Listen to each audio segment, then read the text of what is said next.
আয়াত ২৮ ওয়া'লামু আন্নামা আমওয়ালুকুম ওয়া আওলাদুকুম ফিতনাতুন ওয়া আন্নাল্লাহা ইনদাহু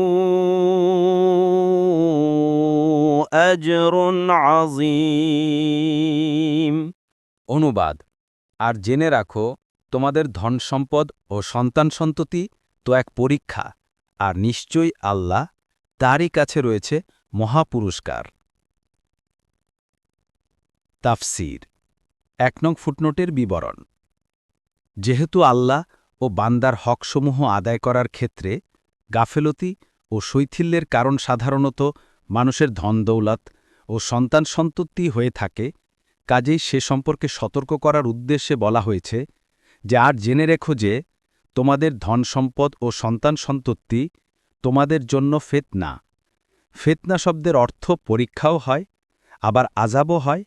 তাছাড়া এমন সব বিষয়কেও ফিতনা বলা হয় যা আযাবের কারণ হয়ে থাকে। কুরআনুল কারীমের বিভিন্ন আয়াতে এই ৩টি অর্থেই ব্যবহার হয়েছে।